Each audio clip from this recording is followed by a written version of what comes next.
नमस्कार,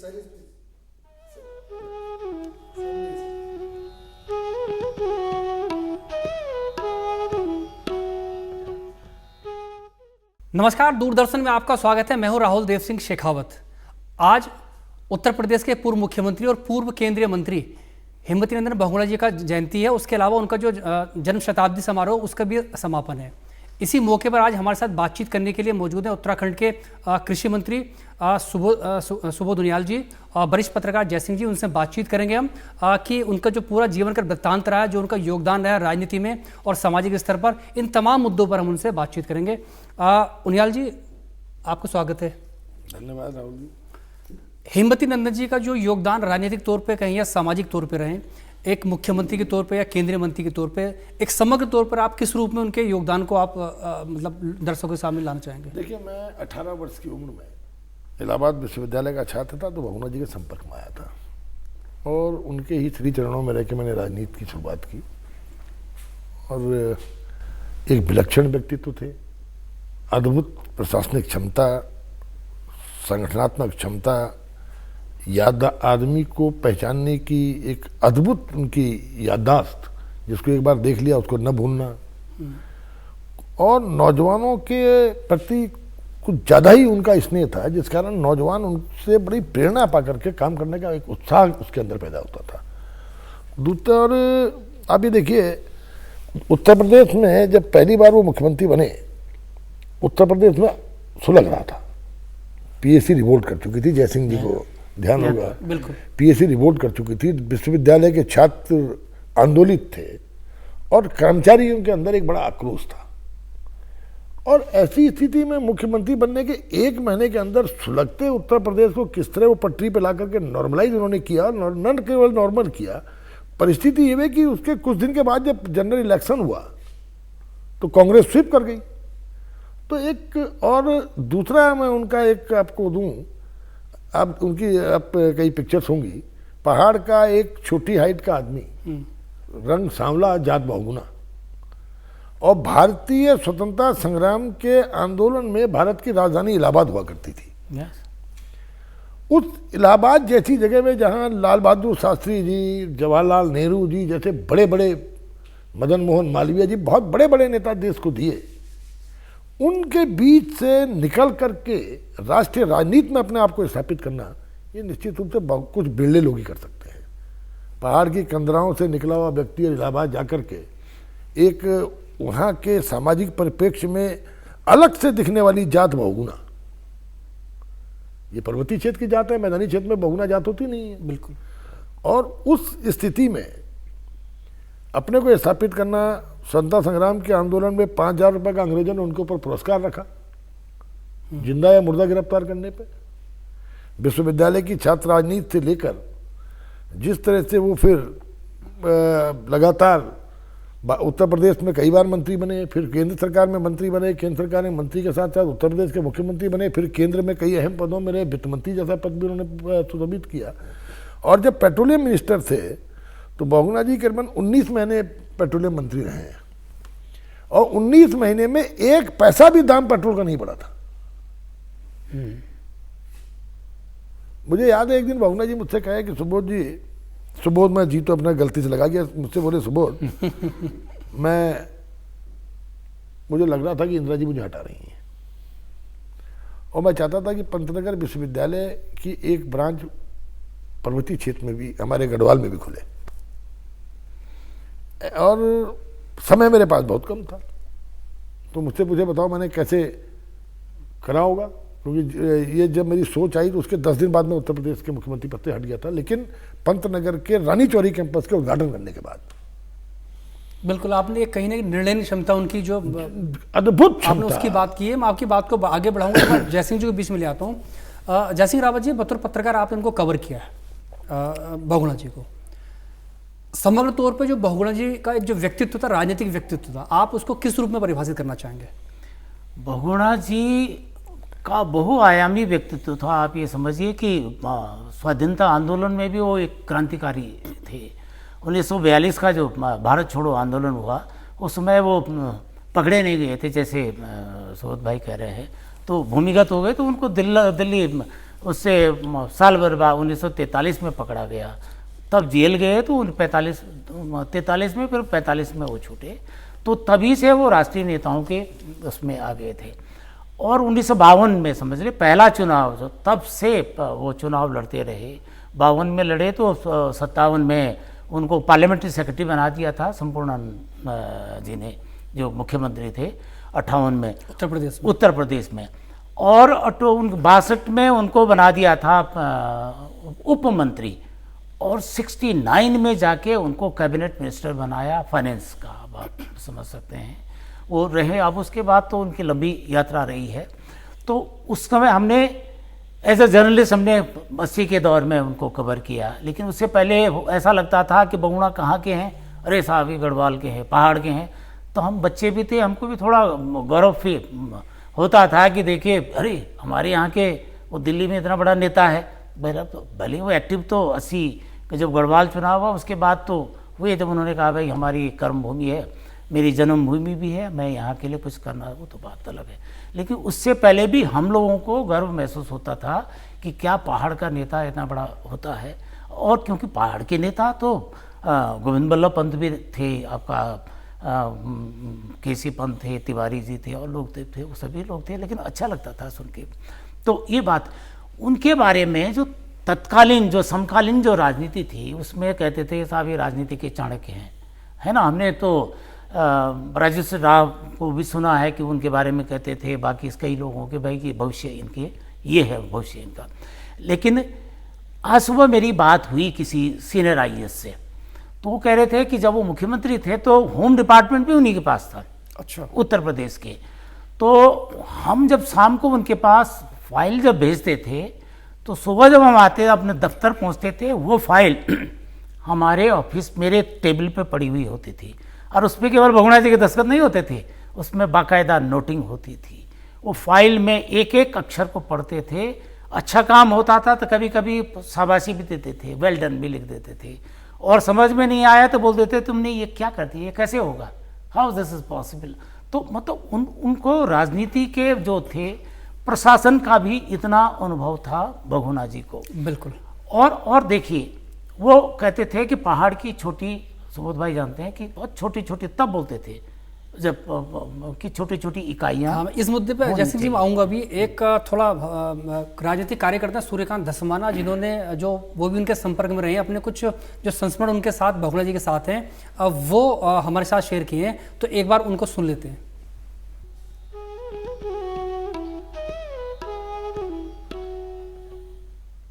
बहुगुणा जी हमारे राजनीतिक गुरु थे।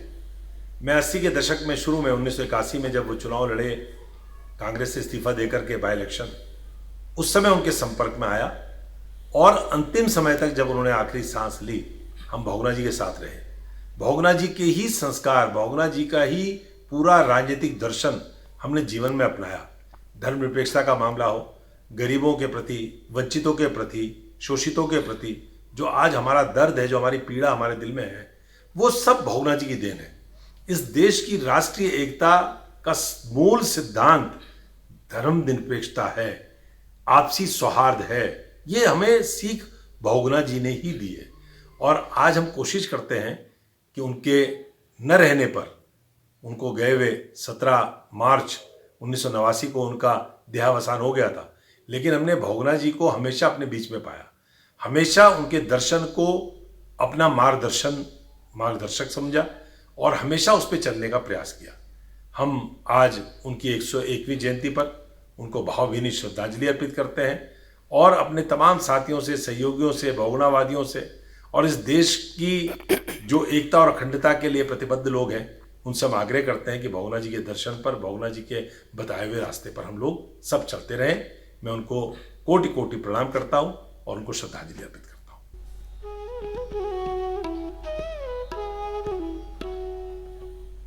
उनियाल जी, एक तरह से कह सकते हैं पूरा जो बहुगुणा जी का एक राजनीतिक या सामाजिक एक रोचनामचा था, एक जो उनका जर्नलाइज था पूरा, उसको एक बड़े सलीके के साथ तमाम बिंदुओं पर उन्हें चर्चा भी बात में आई है। एक बड़े छोटे से कद के व्यक्ति थे, लेकिन जो ऊंचाई उन्होंने राजनीति में छुई है, मतलब हिमालय पुत्र थे, हिमालय गोद में पैदा हुए थे, लेकिन जो ऊंचाई उन्हें बिल्कुल एक हिमालय सरीखी जाके जो टच की थी, उसको किस रूप में आप देखते हैं? देखिए, बहुगुणा जी का जो सबसे बड़ा अगर आप जो पहलू देखेंगे, जो उनकी पर्सनालिटी को, उनके व्यक्तित्व को जिसने अलग ढंग से बहुगुणा के रूप में देखने का एक पहचान बनाई, वो था उनका स्वाभिमानी होना। बहुगुणा जी कहते थे हिमालय टूट सकता है पर झुक नहीं सकता। बड़ी बात। और उस दौर में जब बहुगुणा जी उत्तर प्रदेश के मुख्यमंत्री थे और आपातकाल इस देश पे लगा, और आपातकाल के पीछे एक बहुत बड़ा कारण जयप्रकाश नारायण जी का संपूर्ण क्रांति का आह्वान था। उसके बावजूद इंदिरा जी प्रधानमंत्री थी, जयप्रकाश जी उत्तर प्रदेश के भ्रमण में आए और बहुगुणा जी के मुख्यमंत्रित्व काल में जयप्रकाश जी को राज अतिथि का दर्जा दिया गया। ये बहुगुणा जैसे बिरले ही कर सकते हैं इस तरीके का। लीक सेट के संजय जी उस समय, और उन्होंने कोई आंदोलन उत्तर प्रदेश कोई में नहीं किया। गिरफ्तारी नहीं होनी थी उत्तर प्रदेश में आपातकाल में। उसके अलावा जब संजय जी का कोई उत्तर प्रदेश का दौरा था, तो अखिल भारतीय कांग्रेस कमेटी से उत्तर प्रदेश के मुख्यमंत्री होने के कारण उनको एक पत्र आया कि संजय गांधी उत्तर प्रदेश के दौरे पर आ रहे हैं, उनके व्यवस्था करने के लिए पत्र था। तो बहुगुणा जी ने उस पत्र को फॉरवर्ड टू पीसीसी, प्रदेश कांग्रेस कमेटी उत्तर प्रदेश, और एआईसीसी को लेटर लिख दिया, क्योंकि संजय गांधी किसी शासकीय पद पर नहीं है, लिहाजा सरकार के द्वारा उनके कार्यक्रम का व्यवस्था नहीं किया। कहीं ना कहीं उनका एक स्पष्टवादिता कह सकते हैं आप उनको, एक अपना था, इस पर नहीं, स्वाभिमान था, स्वाभिमान उसको आप कह सकते हैं। आप ये लगाइए, मैं एक दिन तिवारी जी के पास गया, उस समय मैं तिवारी जी का सलाहकार था। रात को 11:30 बजे तिवारी जी चौड़ा पैजामा पहने थे और पैजामा उनका ऊपर तक किया था, तो मैं, और टोपी उतारे भी थे, तो मैं तिवारी जी को पहचान नहीं पाया, क्योंकि बहुत बड़ा सर बिना टोपी के। तो मैं, जब वो मुझे बोले सलाहकार जी, तो मैं तब देखा तो तिवारी जी, मैंने कहा साहब आज आप पहचान में नहीं आ रहे। तो अचानक तिवारी जी भावुक, क्योंकि मुझे कहने लगे सुबोध जी जो पैजामा है ये मेरा फेवरेट पैजामा है, और इसको मैं तब पहनता हूँ जब कमरे में सारे काम निपटा के फाइलें निपटाने बैठता हूँ। मैं एक दिन बहुगुणा जी ने मुझे डांट दिया, क्या पहनते हो तिवारी जी ये चौड़ा पैजामा, और उस दिन का दिन है, रात का दिन है कि मैं बहुगुणा जी की बताई हुई ड्रेस को ही पहनता हूँ। वो बोले मैंने बहुगुणा जी से राजनीति में जो कुछ सीखा बहुगुणा जी से सीखा। वो बहुगुणा जी को बड़े भाई के रूप में मानते थे। जब बहुगुणा जी की शादी भी 5 बाराती थे, उनमें एक बाराती नरेंद्र तिवारी जी थे, दोनों ही इलाहाबाद विश्वविद्यालय से निकले हुए थे। तो तिवारी जी बोले कि मैंने जितना कुछ संगठन में सीखा, सरकार में सीखा, सब भाई साहब से सीखा। मैं केवल बहुगुणा भाई साहब से एक चीज़ नहीं सीख पाया। मैं, सर क्या नहीं सीख पाए? स्वाभिमान की रक्षा करना। तो बहुगुणा जी का जो स्वाभिमानी जो व्यक्तित्व था, आप लगाइए, इंदिरा जी उस दौर में जब 1980 में चुनाव होना था, तो जब सपरिवार पहुंची है 5 कृष्णा मेनन मार्ग में बहुगुणा जी को जिसमें को लेने के लिए, उसके बाद जब बहुगुणा जी ने कांग्रेस ज्वाइन की, और जिस तरह से उनको लगा सत्ता में कांग्रेस के आने के बाद कि उनके संजय गांधी के द्वारा उनके व्यक्तित्व के खिलाफ हरकतें की जा रही हैं, तो उन्होंने 1.5-2 महीने के अंदर ही कांग्रेस छोड़ दी। बिल्कुल, आपने स्वाभिमान की बात की है, स्वाभिमान से जुड़ी मैं उस मुद्दे पे आऊँगा। एक इसमें थोड़ी कार्यशैली पाना चाहूँगा, क्योंकि बात बीच में रह गई थी। जय सिंह रावत जी, आपने जो बहुगुणा जी चूँकि उत्तर प्रदेश जैसे बड़े देश के सबसे बड़े प्रदेश के मुख्यमंत्री रहे, कार्यशैली एक मुख्यमंत्री के तौर पर जो आप देखते हैं, क्या चीज़ें थी जो आज हम याद कर सकते हैं, जो आज जिनकी आज भी जरूरत है आज के इस पूरे परिवेश में? उनके बारे में कहा जाता वो इतने शार्प पॉलिटिशियन थे कि उनके पास हर समस्या का समाधान निकाल लेते थे वो, मतलब कैसे करके। जैसे हमारे यहाँ विश्वविद्यालय का आंदोलन चला, तो फिर ये होगा कैसे होगा, उन्होंने कहा कि इसमें क्या सॉल्यूशन है, एक गढ़वाल के लिए भी एक विश्वविद्यालय चाहिए, एक कुमाऊं विश्वविद्यालय हो जाए, गढ़वाल विश्वविद्यालय। जैसे कि आपको ध्यान भी होगा, आंदोलन, विश्वविद्यालय आंदोलन की शुरुआत भी बहुगुणा जी ने करवाई। उन्होंने कहा था तुम मांगने आ गए, विश्वविद्यालय ऐसी चीज है कि एक आपने मुझसे कहा कि रोटी दे दो, मैं रोटी खिला दूं। उनका थोड़ा वहां से मांग उठाओ, आंदोलन करो, और आप फिर एक गढ़वाल और एक कुमाऊं दोनों जगह मैं दे दूंगा, दोनों जगह इसकी लड़ाई लड़ो। हर टेढ़ा मेढ़ा सवाल भी जो था वो सॉल्व कर जाते थे। मतलब कई, अच्छा हमारे यहाँ शिक्षकों के आंदोलन थे, तो जितने यहाँ बहुत सारे प्राइवेट स्कूल होते थे जो एडिट होते थे उसमें, सबका उन्होंने कहा प्रांतीयकरण कर दो, जितने मास्टर थे वो सारे सरकारी हो गए, जबकि उस समय बाढ़ लगा था। बाढ़ लगा हुआ था। सुनिए, अच्छा एक और कहा उन्होंने कहा कि पहाड़ में, मैंने कहा ना वो छोटी इकाइयों के पक्षधर थे कि माना जो पहाड़ के हिसाब से, पहाड़ के हिसाब से, ताकि प्रशासन और करीब उनके जाए। तो सिंचाई पर भी उन्होंने कहा, जोर डाला कि भाई सिंचाई पहाड़ों में क्योंकि असिंचित बहुत होता था, तो मैक्सिमम भाई नहरें बना डालो, तो वो सिंचाई में आ जाता था। तो उसका फायदा क्या हुआ कि मुआवजा जैसे टिहरी बांध का हुआ, उसका टिहरी बांध वालों को बड़ा फायदा हुआ, क्योंकि जो असिंचित था वो, चाहे वो नहर बाद में जैसी भी रही, वो सिंचित में आ गई हो। अब समझे ना, सिंचित में तो उसका मुआवजा ज़्यादा मिला लोगों को। तो इस तरह से कोई भी जाते थे, कोई टेढ़ा मेढ़ा सवाल है, मतलब ये हुआ कि साहब ये निगम का कैसे हुआ, तो उन्होंने कहा ठीक है ये गढ़वाल मंडल विकास निगम, वहाँ पे कुमाऊं मंडल विकास, सारे मंडलीय निगम, हर मंडल में एक निगम बना तो विकासित होना चाहिए। इस तरह की उनकी बुद्धि थी। मतलब कोई टेढ़ा मेढ़ा सवाल भी अगर होता था तो उसको वो सॉल्व कर लेते थे। ये उनकी थी, सोच बड़ी थी, सोच बड़ी थी। और ये समझिए कि 1971 में वो बने, क्या कहते हैं, कम्युनिकेशन संचार केंद्र में संचार। उत्तर प्रदेश में तो मिनिस्टर रह चुके थे कैबिनेट में, संचार मंत्री बने तो उन्होंने कहा कि मैं संचार राज्य मंत्री, तो 15 दिन तक उन्होंने नहीं लिया, चार्ज ही नहीं लिया। तो फिर इंदिरा जी ने कहा कि भाई इसको वो कर दो पूरा इंडिपेंडेंट चार्ज। तो इंडिपेंडेंट चार्ज वाला मिनिस्टर जो भी होता है राज्य मंत्री, वो कैबिनेट मीटिंग में, आप तो ज़्यादा जानते हैं, कैबिनेट मीटिंग में इस तरह का उनके पास था। वो तो बहुत उन पर तो जितना कहा जाए जितना लिखा जाए आपकी बात का जिस मुझे जो समझ में आता वो ये कि जो सत्ता का विकेंद्रीकरण है कि एक उसके पक्षधर नहीं है, पूरा लोकतांत्रिक तरीके से सत्ता को जो है लोगों के बीच में प्रशासनिक इकाइयों को छोटा बनाया जाए और सत्ता का विकेंद्रीकरण होना चाहिए। उन्नल जी, आपके पास आऊँगा, एक हमारे साथ अपने विचार शेयर किए जो इतिहासकार हैं प्रोफेसर शेखर पाठक जी, पद्मश्री से सम्मानित भी रहे हैं और उत्तराखंड के क्या पूरे समग्र तौर पर भारत की समझ उनके पास है। तो एक बार उनके विचार जान लेते हैं।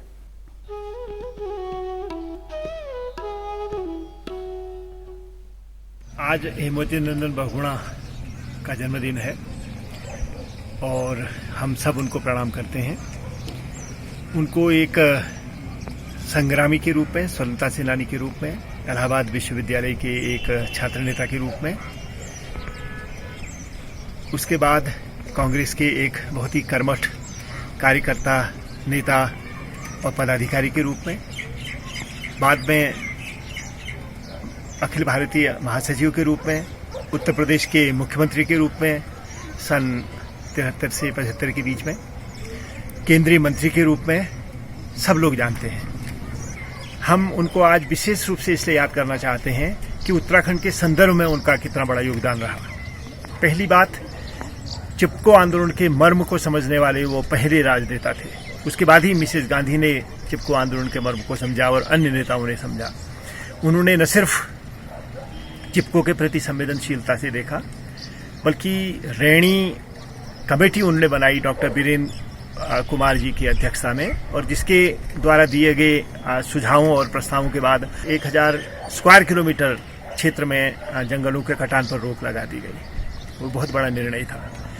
हेमवती नंदन बहुगुणा ही पहले व्यक्ति थे जिन्होंने वन विभाग के सचिव के रूप में एक IFS की नियुक्ति की, जो कि असंभव था, पहले भी असंभव था, उसके बाद भी असंभव बना हुआ है। बहुगुणा जी को हम दो तीन और चीजों के लिए याद करते हैं। पहला, जब 1967 में गढ़वाल मंडल का आंदोलन, स्थापना का आंदोलन चला, उनकी संवेदना, उनका एक तरीके से क्या कहेंगे उसको, सद्भावना उस आंदोलन के साथ थी। कुमाऊं और गढ़वाल विश्वविद्यालय की स्थापना का आंदोलन एक तरीके से शिक्षा के आंदोलन के साथ साथ एक बहुत बड़ा सामाजिक आंदोलन था, और बहुगुणा पहले नेताओं में से जिन्होंने इस बात को माना, और उसके बाद 2 विश्वविद्यालय बने। और आप सब जानते हैं कि कुमाऊं और गढ़वाल विश्वविद्यालय ने पिछले 30 से अधिक सालों में बहुत बड़ा योगदान शिक्षा के क्षेत्र में, शोध के क्षेत्र में हमारे क्षेत्र को, हमारे प्रदेश को और हमारे देश को दिया है। उससे ऐसा लगता है कि वो मात्र नेता ही नहीं थे, वह नेता से आगे एक स्टेटमेंट्स की एक बड़े, जिसको जननेता की जो हैसियत है, उन्होंने प्राप्त कर ली थी। और आज उनके जन्मदिन के दिन उनको याद करना बहुत लाजमी है। उनियाल जी, शेखर पाठक जी ने बड़े सलीके के साथ बहुगुणा जी के जो बहुआयामी व्यक्तित्व, उनका जो कार्य थे, जो उनकी उपलब्धि थी, उस पर एक पूरी रोशनी डाली है। आपने अपने पहले जब आपने बात की शुरुआत की थी, आपने कहा था युवाओं उनके प्रति आकर्षण था।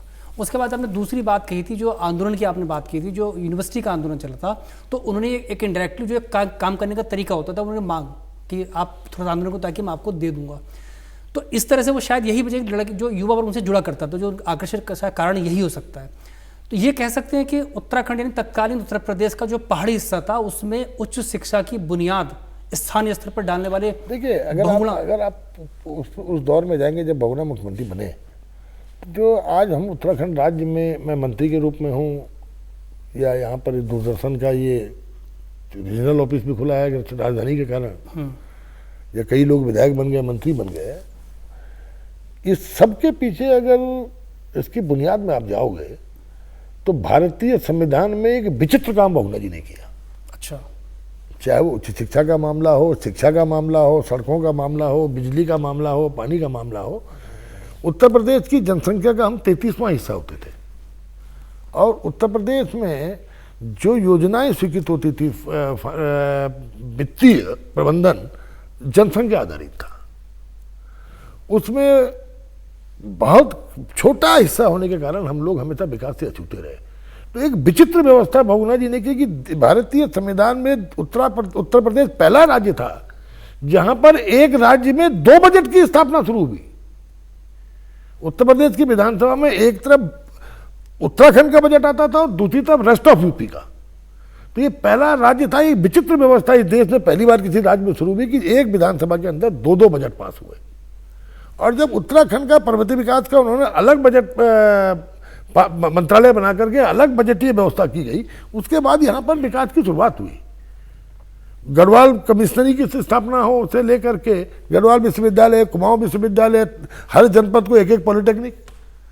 और सोच कभी उनकी सोच ये सीमित नहीं थी कि ये गढ़वाल है, ये कुमाऊं है। बराबर बैलेंस बनाते हुए उन्होंने दोनों जगह विकास करने का काम किया।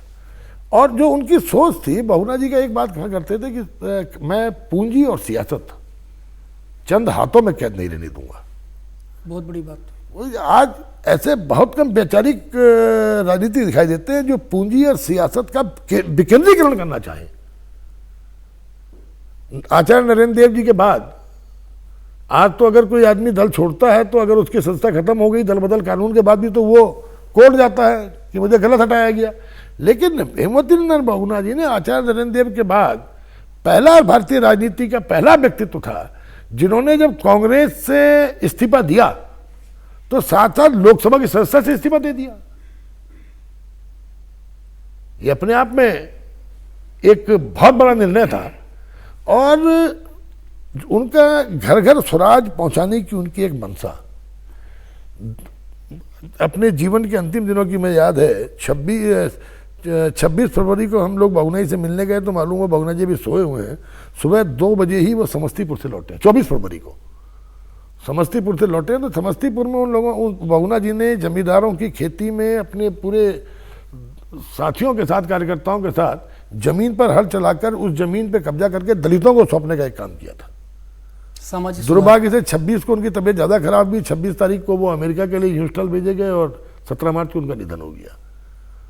तो बहुगुणा, वैचारिक बहुगुणा आज भी जीवित है, आज भी प्रासंगिक है। धर्मनिरपेक्षता के बहुत बड़े एक मसीहा, बिल्कुल। सोशलिज्म के प्रति उनका जीवन हमेशा समर्पित रहा। आज अगर आप उत्तर प्रदेश के मुख्यमंत्री के कार्यकाल में जाएंगे तो आज उत्तराखंड में भी जो आज, क्योंकि आजकल आप देख रहे हैं कि अभी कोरोना के कारण भारत सरकार ने और हमारी सरकार ने निर्णय लिया है कि महंगाई भत्ता फिलहाल स्थगित रखा जाए, लेकिन ये निर्णय एच.एन. बहुगुणा जी का था कि जब जब केंद्र सरकार अपने कर्मचारियों को डीए बढ़ाएगी तब तब वो उत्तर प्रदेश के कर्मचारियों को दे होगा। और वही उत्तर प्रदेश की व्यवस्था उत्तराखंड में भी लागू है। शिक्षा, शिक्षक और हमारे पुलिस के भाई और कर्मचारी, ये जिंदगी भर बहुगुणा जी के द्वारा उनके प्रति किए कार्यों को भूल नहीं सकते। अगर सम्मान के साथ जीना अगर शिक्षक और पुलिस के हमारे भाई को किसी ने सिखाया तो हेमवती नंदन बहुगुणा ने सिखाया। बिल्कुल। सम्मान की बात की है आपने, स्वाभिमान की बात की है। मैं जयसिंह जी आपके बीच में ला रहा हूँ। बहुगुणा जी ने जैसे स्टेट्समैनशिप एक शब्द इस्तेमाल किया, वो उनके अंदर थी। साथ ही साथ कहीं ना कहीं एक चीज़ नज़र आती है कि उत्तराखंड एक राज्य के तौर पर तो जो वजूद में आया था वो 9 नवंबर 2000 को आया था, लेकिन उसकी शुरुआत मूर्त रूप में या प्रशासनिक तौर पर या तकनीकी तौर पर या कह सकते हैं कि एक इनडायरेक्टली फॉर्म में शुरुआत बहुगुणा जी ने मुख्यमंत्री रहते हुए कर दी, जब उन्होंने एक डिपार्टमेंट पूरा अलग बनाया था। और उसके बाद वहीं से पहाड़ का जो है विकास होना शुरुआत हो गई थी। पहली बात तो ये है कि आज जिस राजधानी में आप बैठे हुए हैं Dehradun was part of Meerut division, और वो 1829-30 से चला गया था, कुछ दिन रहा वो कुमाऊं में जुड़ा रहा, उसके बाद मेरठ में चला गया था। तो 1975 में अगर गढ़वाल में लौटा तो ये इसके पीछे बहुगुणा जी का ही योगदान रहा है। बहुगुणा जी उस समय मुख्यमंत्री थे, तो उसी बात ये आप समझिए कि चंद्रभानुगुप्त जो थे रानीखेत से विधायक थे, तो पर्वतीय विकास परिषद का गठन तो 1969 में 69 में हो चुका था, और उसके बाद कमलापति त्रिपाठी 71 की बात है, वो मुख्यमंत्री थे। तो उसमें यहाँ पर सीमांत विकास विभाग होता था, जो कभी उत्तराखंड डिवीज़न भी एक बार अलग हो गया था, वही 3 जिलों का, पिथौरागढ़, चमोली और उत्तरकाशी वाला था। उसको त्रिपाठी जी ने अपग्रेड किया, और पहली बार एक सचिव, IAS को सचिव को के चार्ज पर वो दे दिया, और एक अलग विभाग पर्वतीय विकास विभाग बना दिया। और उस विभाग का मिनिस्टर नरेंद्र सिंह भंडारी, वो इधर हमारे चमोली के थे, नरेंद्र सिंह भंडारी राज्य मंत्री उसके थे। उसके बाद तो 73 में ही नवंबर में बहुगुणा जी आ गए फिर यहाँ पर, क्योंकि अभी मंत्री जी ने बताया कि PAC का विद्रोह हुआ, विकट परिस्थितियाँ थी उत्तर, तो कहा कि ऐसी विकट परिस्थितियों को कौन संभालेगा, उनको भेजा गया, उन्होंने बहुत आसानी से निपटा दिया वो। मैंने कहा था उनके पास हर समस्या का समाधान होता था। और चुनाव हुए कुछ महीने बाद, और कांग्रेस बहुत अच्छे, उनका पार्टी जीत गई। तो इस ढंग से उन्होंने किया। तो लेकिन जो पर्वतीय विकास विभाग था, उसको सेक्रेटरी भी हो गया था, लेकिन उसके पास बहुत ज़्यादा अधिकार नहीं थे। तो फिर भाई इसका काम क्या है, जब इसने कुछ करने, जब बाद में भी हुआ, तो बहुगुणा जी ने कहा कि भाई इसका बजट जो भी होगा, आपको PWD है या इरिगेशन है, जो भी है, इधर से डाइवर्ट होगा, यहाँ से आपको डिमांड आएगी पहाड़ की, मतलब एक साथ वही पर्वतीय, बाद में हिल कैटेगरी बना नहीं बना, जो डिवीज़न भी हुआ। तो शुरुआत तो थी, लेकिन हो तो गया, कमलापति त्रिपाठी के ज़माने में हो चुका था, चंद्रभानुगुप्त के, लेकिन उसको किया। उस ज़माने हम जब रिपोर्टिंग करते थे, कहते थे कि देखिए उत्तराखंड, जब बजट आता था, बजट के भी बात की मंत्री जी ने, तो बजट में उनके लिए अलग, पहाड़ के लिए अलग था, और हमारा बजट हिमाचल से ज़्यादा होता था। तब मुझे याद है कभी 300 करोड़, कभी 400 करोड़, याद है 700 करोड़ तक का, तो मुझे याद है। बिल्कुल, कह सकते हैं कि शुरुआत वहीं से। हाँ, फिर ये बात आई कि यहाँ हिमाचल से ज़्यादा पहाड़ी, उत्तराखंड के पहाड़ का बजट है। मैं बात को थोड़ा आगे बढ़ाऊंगा। एक हमारे साथ भुवन नौटियाल जी हैं, उनसे उनके भी विचार सुने, क्योंकि मकसद ये कि ताकि बहुगुणा जी के तमाम जो व्यक्तित्व है, उनका जो योगदान थे, उस पर ज़्यादा और हमारे पास चीज़ें सामने आ जाएँ। तो भुवन नौटियाल जी क्या कह रहे हैं, एक बार सुन लेते हैं।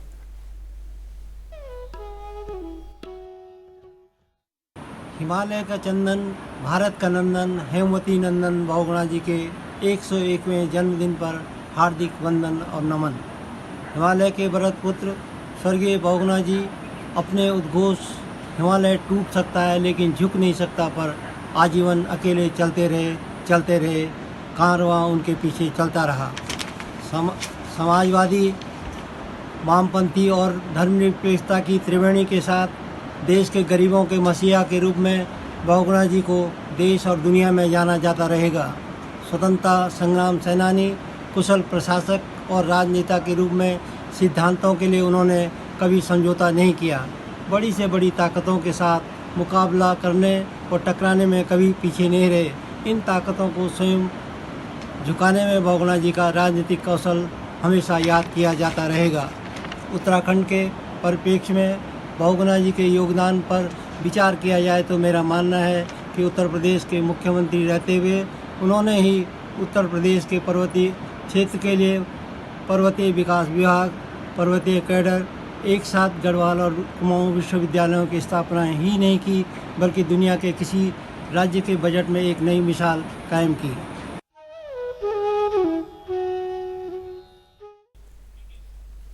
उनियाल जी, चूंकि अब समय की बाध्यता है, तो एक आखिरी बहुत संक्षिप्त टिप्पणी आपसे लूंगा।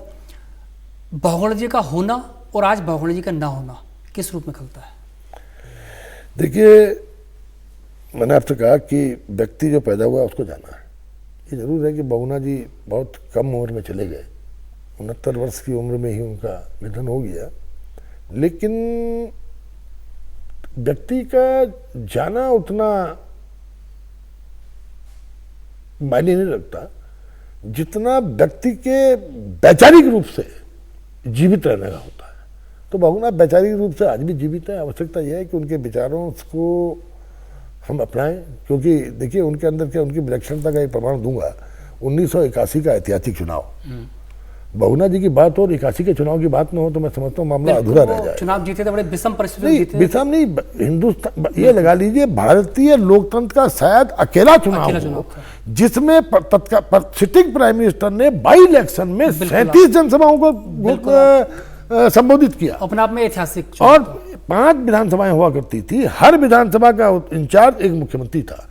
रामलाल जी, भजनलाल जी, दरबारा सिंह जी, अर्जुन सिंह जी और विश्वनाथ प्रताप सिंह जी, 5 मुख्यमंत्री, हर एक मुख्यमंत्री को एक एक विधानसभा। भारत के गृह मंत्री ज्ञानी चरण सिंह जी पूरे इलेक्शन में देहरादून में डटे रहे। 18 कैबिनेट मिनिस्टर गढ़वाल क्षेत्र में कैंप कर रहे थे। बीबीसी का कहना था कि भारत की राजधानी देहरादून शिफ्ट कर दी गई है, जयसिंह जी, अगर आपको ध्यान होगा। बिल्कुल। और उस परिस्थिति में उस ऐतिहासिक चुनाव को जीतना और इंदिरा गांधी जैसा नेतृत्व, तो इंदिरा गांधी बहुगुणा जी के डायनेमिज्म जो उनके अंदर था, उस डायनेमिज्म से जो एक घबराहट थी, बिल्कुल उनको लगता था कि बहुगुणा बदलाव लाएगा। माफी चाहूंगा कि समय का मुझे इशारा मिल रहा है, बस एक छोटी टिप्पणी में जयसिंह जी आपसे लेना चाहूंगा, आखिरी टिप्पणी। चूंकि उत्तराखंड बन चुका है, उत्तराखंड की सिस्टम के तौर पर शुरुआत अघोषित तौर पर, अप्रत्यक्ष तौर पर बहुगुणा जी ने अपने मुख्यमंत्री रहते कर दी थी। आज अगर सरकार या आज जो भी सिस्टम है वो उनसे अगर लेना चाहे इस डेवलपमेंट के लिए, एक चीज आपसे जानना चाहूँगा। बहुगुणा जी भारत की राजनीति में धर्मनिरपेक्षता के लिए के पुरोधा थे, बहुत बड़े पुरोधा थे, समाजवाद के बहुत बड़े पुरोधा थे।